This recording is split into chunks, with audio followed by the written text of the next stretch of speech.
I can honestly say there isn't anything in a human life, or really anything involving any life, that doesn't in some way include power. Exercising power, accruing power, giving power, taking power. It is a feature of everything that we do, but it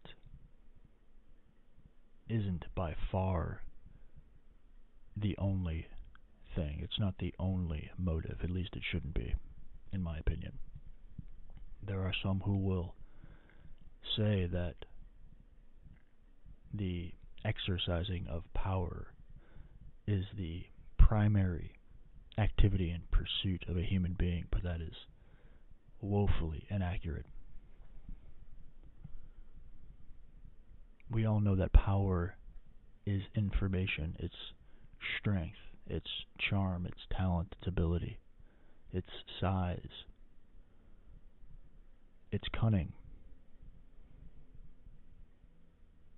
Sometimes it's sharp teeth, sometimes it's better vision, sometimes it's the ability to fly. But what it boils down to is that it is one of many things that is almost a side effect of the activity of every living creature. One of the most admirable things that a human being can do is reach the peaks of power, yet still be decent, humble even. I believe it was Cincinnatus of the Roman Empire who sought power solely to set the empire right again. And then he retired and went back to his farm for the rest of his life, which is a very rare example. Very rare example of what it should look like.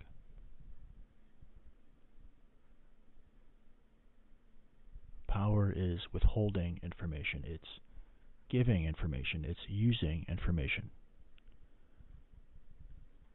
If you know how to turn steel into a sharp blade and attach it to a hilt, you have power. If you can write your language on parchment and send it, that's power. But if everybody can do that, it diminishes it. And then the trappings of power become ever more minute and pointed.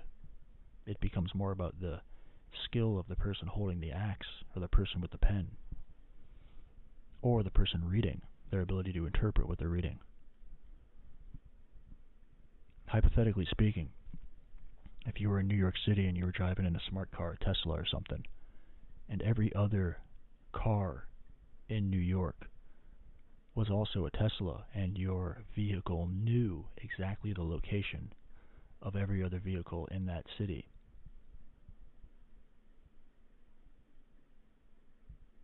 you would probably diminish accidents to near nothing, unless at least vehicle-on-vehicle accidents, especially if the vehicle itself was in control of the driving. Knowing the position of things around you and what they're going to do is power.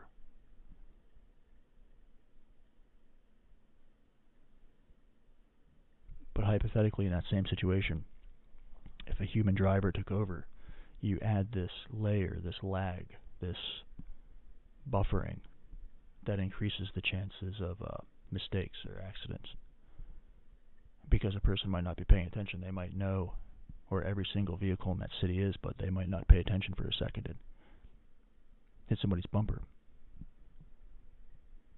But I have to say, if you're living your life and your aim is above all else, if your primary focus among multiple things is the accrual of power and the exercising of power, then you will fail. You may reach exceptional heights, you may gain a lot of power, you may gain a lot of control, but ultimately you will be left with this feeling, you'll be left wanting, because there's something else. Any leader, anybody in charge, anybody who's anybody, should first ask the question, the one question: what can I do for your well-being? Whether you're a general, whether you're a CEO, whether you're a coach, whether you're the leader of your own family, as long as you ask that question, you will not only accrue power, but you'll gain something else as well. You will get reciprocation, sincere reciprocation. As long as you ask, what can I do for your well-being? As long as it crosses your mind, as long as that's your primary driver, then when it comes time for somebody to make a decision, your peers will elect you because there is a record of you acting on their behalf. There is obvious evidence and proof of you being primarily concerned with the well-being of those around you. And it's that sort of power that is eternal. It's the sort of power that is ideal. If you're elected to office solely for the pursuit of power and your own position and your own gain, then you're in the way, to be quite honest. You're in the way. And you're motivated by the wrong thing. And you will be left, like I said, wanting. And people will sense in you this thing. They will understand that you've given in to the other half. You've been seduced. In that event, you're easy to predict, you're easy to control, you're easy to understand, and you will not get admiration. People will pretend to like you, pretend to adore you. They will play the same game that you are, and they won't look out for your well-being. They won't. And we all know this. This is the only thing you need to ask yourself. What can I do for your well-being? Because that question encompasses all routes, all actions, all words, all things that could be done and said that result not only in the acquisition and accrual of power for yourself, but for others around you as well, and for the overall health and well-being of your unit, of your group, of your outfit, of your operation, of your people.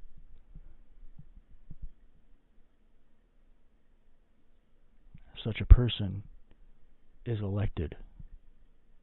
When the chips fall, when things start to happen, such a person is who people will rely on. And in this you must also look out for your own well-being, because it's your well-being that will be transmitted and transferred to other people when the time comes. You need to be informed.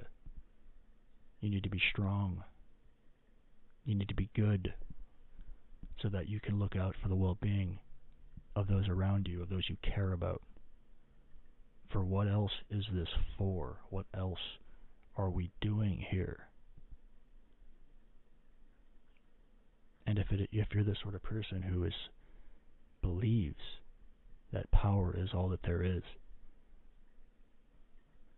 then you're the sort of person who, as soon as you get even the smallest bit of power, you wield it to its maximum benefit. You impose yourself on people. And believe me, in time, you will fail. That is not the proper way to navigate and accrue power. You must look out first and foremost for the well-being of those you care about, and for those whose well-being it is your concern. If you're elected to Congress, you must only ask yourself, what can I do for the well-being of those who elected me? First you check that box and then expand. For the well-being of those that others represent as well. This simple question is all you need. And power will find you. You'll never be able to escape it. It will always come knocking. Whether you want it or not, so long as the well-being of those you care about is truly of your concern.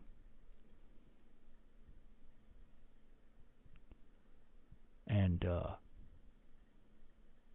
it's the sort of thing that I think we all understand when we even enter friendships, romantic relationships. We understand that as we get closer and closer to somebody, our sense of love begins to depend on another human being. It occurs to us that now this other person is hitched to us, and they have this piece of you, and maybe they'll betray you, maybe they'll misuse it, maybe they'll do something that isn't congruent with the outfit that you're building. And that's where this whole trust thing comes in. Because if you do end up with somebody and you love them and they love you, and it is above all else in your mind, body, and soul, you're concerned with their well-being, you will be perfectly okay. You'll always be perfectly okay, especially if both of you are wise enough to think that way. And all those things that come with a relationship will be full. Your sex will be full.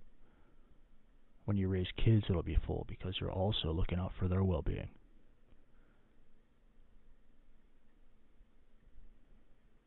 And it truly is a phenomenal situation here in the United States where we have this population of people who, hundreds of millions of us, we're all these large agents. There's been generation after generation of men and women who, off of their own talents, ambitions, and abilities, have brought to themselves incalculable, just tons and tons and tons of power. Here in this place that we have, we are able to grow an excessive amount of power nodes that are not dependent on the backing of law. You don't need to enter government to become powerful. And when you do become powerful, the United States is by far the biggest donator to charities and these sort of, causes. And sometimes, yes, of course, we donate to charity because it's the look. We want people to see that we're doing it, but oftentimes not as well. The United States is this behemoth of powerful people. Even the most average among us is several people in another land worth of power and influence. And we have this ability to learn and learn and learn. We can learn so much now. A single person today can be so much more knowledgeable than the average person 20 years ago.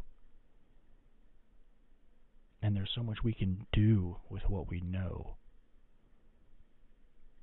And most other places on Earth, in order to have something significant happen in their home country, they have to have a lobby.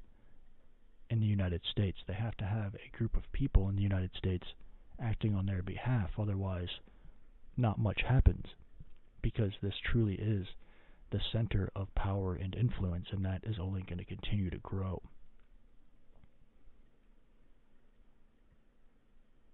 And we are on the cusp of a very large period of growth, and we're going to expand in ways previously probably that were unimaginable. But, and I know it's difficult, I know it's not always easy to think about the well-being of other people. Of course, it's the human condition. It's really our ultimate struggle is that, because we're always presented with situations that are clear detriment to others, benefit to us. We're always weighing what is a detriment to one person on one hand and an advantage to another person on another hand. You can't always lift everybody all at once, of course, but the thing is that it's not one iteration, it's not just one round. It's circular, it goes and it goes. What hurts somebody here and benefits somebody there eventually can benefit the other person too. It goes back and forth and round and round. And people know, people can tell, they can see your heart. People can tell when you're playing games, playing power games, playing tricks. People can tell when you're hurting. People can tell when you have a hole inside of you that you're trying to fill, trying to make more of you, trying to expand your influence. And that's when you notice people who have the smallest, tiniest little bit of power, as I said, use it to the maximum effect, to that end. People here with even the most common jobs, doctors, are very, very powerful. But they think more in terms of helping people. Ideally, they are. I don't think doctors become doctors necessarily for the power, but it's a nice perk. I doubt many doctors wake up in the morning and think, I'm playing God, I have life and death in my hands, But it is very gratifying to truly help somebody in a big way. Sometimes people just like to know that there are other people who care about them, even if they're complete strangers. There's almost a dark power and a light power, but you're going to want both of those. You can't just have light or dark. You have to have both, and you can't be too seduced by the darkness of power. And you also can't be too seduced by the lightness of power, where you think too far beyond your means, and you promise too much, or you try to please. This thing here, it always has this kind of dichotomy that works together in synergy. You'll never get away from that. That's always the state of affairs. And it's completely understandable that that's why it is, and that's how it is. Us human beings, we are the information species. We are able to find the information that is this universe and use it to rearrange our surroundings in a very complex way. And they say knowledge is power, and yes, of course it is. Some knowledge is more powerful than others. Some knowledge is sheer entertainment, and it is of no use at all in terms of power. For example, watching Jerry Springer, you will learn about some people, and you will learn about some things, but none of it at all will increase your ability to influence the world. In fact, it may do the opposite. It's helpful to be able to discern what it is your eyes, your ears are taking in, because our eyes' ability to see and extract from this world is power. Our eyes are constantly acting on our behalf. They're constantly looking out for our well-being. Our ears are looking out for our well-being. Our entire organism, our cells, our atoms, our organs, our heart, our brains, all of it put together and individually is acting on our behalf for our well-being. And almost all of these processes are unconscious. We just do them without paying any mind to it, but there's another part that is completely under our command, our control, and it is that part that can be squandered or used beautifully. There have been people who have played games who love the game that they play. have become ridiculously powerful as a result. And oftentimes when people enter those positions, others will come to them and say, hey, you're powerful, you should use that for XYZ. And then the athlete says, that's not really my place. It's kind of strange for me to do that. It's strange that you would ask me to do that. Because there are people who view every human position in terms of what sort of power may be extracted or used or put out there to influence this or that. And a lot of time we're paid good money for that. And yes, money is also power, obviously. Money is a representation of potential. If you have billions of dollars in the bank or in assets or available to you to be loaned, you possess control over a whole lot of potential. Money is potential. It represents exchange. Because trading hit its limits. I mean, obviously, I don't think I need to explain that, but money isn't the root of all evil. Although, since it represents potential itself, it's a placeholder for a lot of things, and it can be used quite easily to seduce a huge portion of people. They say, what's your price? And everybody has one. Maybe. Having secrets is power. Knowing things about people is power. Holding and keeping secrets is power in terms of how it binds you to that person. But it goes back to that question. What can I do for your well-being?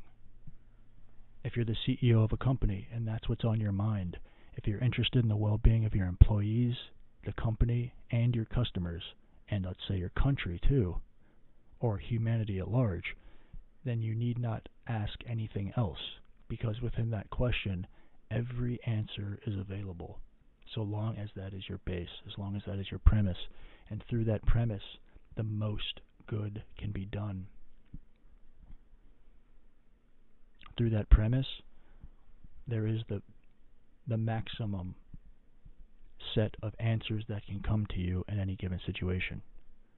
And sometimes what helps you, obviously, and your people, hurts others because others will attack. Obviously. I mean, not everybody is as good as you, let's say. Not everybody has the same aims as you. And there are people who are more powerful than you, who will go after those you care about. And sometimes, of course, we have to get dirty. All of us has our limits on what we're willing to take in watching somebody do some sort of damage to somebody we care about or somebody that we're responsible for. And sometimes that threshold is very low. Sometimes it's very deep. It just completely depends. But it is innate in us. It's difficult to watch somebody even, beat our wife or something in an intellectual argument. It's painful. You want to help her out. You just want to give her the information to win this argument, or that's a pretty mild example, but if somebody were to physically attack your wife or your children, it's like there is something else that activates within a man that is very primal at all costs. I mean, when you're bound to somebody in that way and you love them in that way, and their well-being is as much yours as it is theirs, I don't really think there is a limit to what we're willing to do. But fortunately, those circumstances are rare these days, because on the whole, the civilization that we're living in affords us the ability to very rarely even remember that survival is a concern. For us, survival is a thing of the past. So, given that, I'm able to sit here and talk about this and learn whatever the hell I want to learn. And it's a beautiful thing. And sometimes some of us wish for a simpler life. We wish we could be more concerned with survival because we feel like such a thing would bring us some sort of peace. But really, it's a matter of attention. It is a matter of attention. That statement is very, very important. As part of this system, there's always somebody trying to sell you something or to occupy your mind with their pursuits. Remember that when you're watching something, listening to something, reading something. Know that there is always a struggle for your opinions and thoughts and beliefs so that you may become an advocate for those things, whether they're yours or not, whether they're within your interest or not, whether they're actually to your detriment or not. Because we all have this ability now to post on the internet and instantly get our words in front of potentially millions of eyes. And hypothetically speaking, if we were in a situation where somebody was so profoundly popular, persuasive, and believable that every single thing they believed, we all believed. Everything that they said, we repeated. Everything that they had conviction for, we also had conviction for. It would be a very strange thing, and you start working your way backwards from that. So there's nobody that has that fullness, but you bring it down to 90%, 70%. There's definitely somebody with 10% of the population who believes everything that they believe. And people are always trying to get a larger market share of that.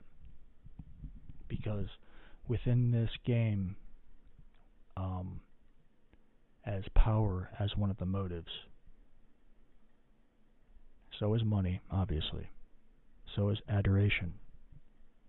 So is a sense of meaning. So is acceptance and validation. So is legacy. So is a sense of familiarity, a sense of bonding, a sense of home, a sense of your people. There is a huge, just bunker full of motives that people are operating on any given day. All the time. We are not concerned with survival, so we are not after each other in that way. But you remove it one level. We are concerned with status. We are concerned with recognition. And the thing that ties all these things together in the background is that they're all tethered to power, because as all these things move up, so does your ability to influence. So you can understand why people want to sort of skip ahead and just concern themselves with power, because people imagine that if they're powerful, then what they say goes. Then they're more likely to receive adoration if they're powerful. But there's a sort of catch to that, because such a person is going to get fake adoration. They're going to get fake praise. They're not going to get that feeling within them that they're actually loved and cared for. Because everybody knows that given the chance, they would take the option that's at your expense to their gain. And such a person, as I said, will ultimately lose. May not be today, may not be tomorrow, but eventually they will have lost, and they will have that feeling within them that this was all for naught. They will have all of this, all of that, but at the same time have a deep and profound sense that something is amiss. Because, as I said, the thing that will affect us and be the most profound bit of interplay in our entire lives will be our relationships with other people. We will feel the most we will ever feel because of our relationships with other people. And in this world, the power one has is directly proportional to their relationship with other people and how they've navigated that. The best route of all routes is to first and foremost, as I said, concern yourself with the question, what can I do for your well-being?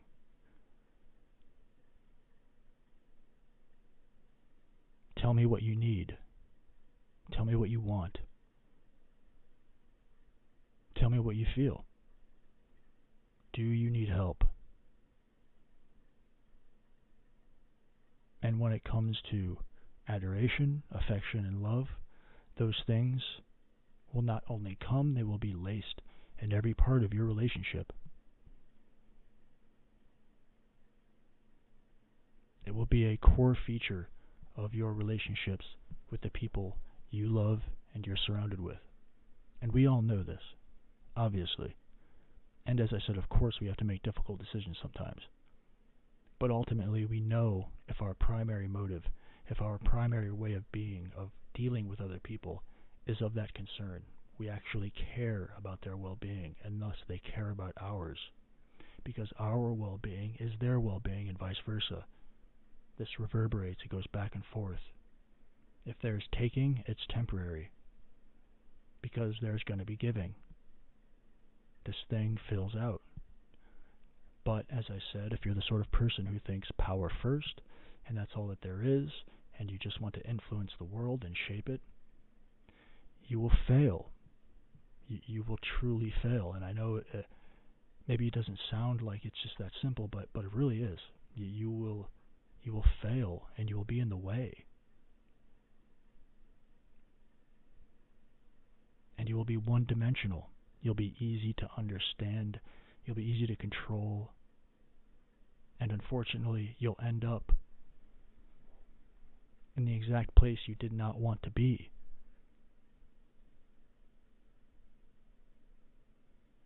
It's perfect irony how it works.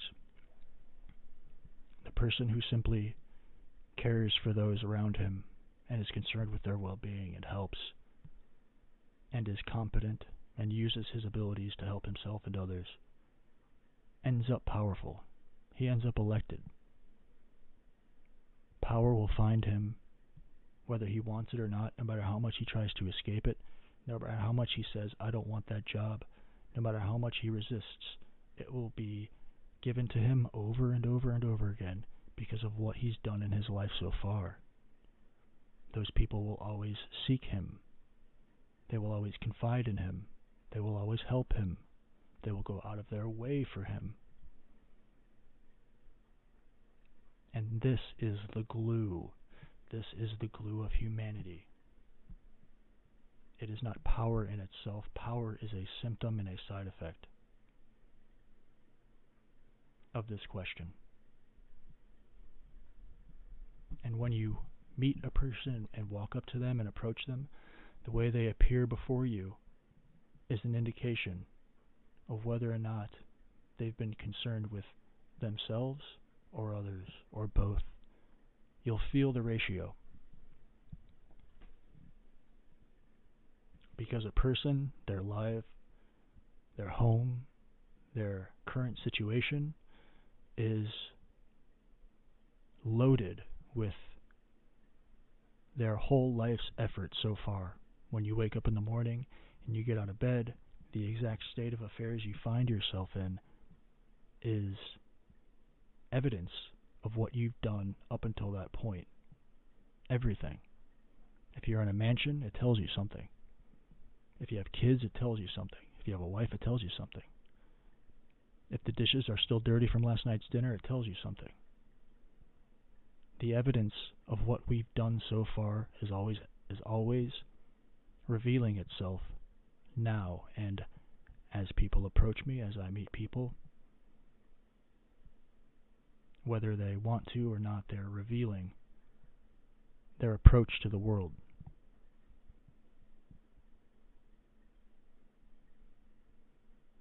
And it is those people who concern themselves with those they care about in a way that is interested in their well-being first and foremost, that will feel as if they've left this world better than they entered it.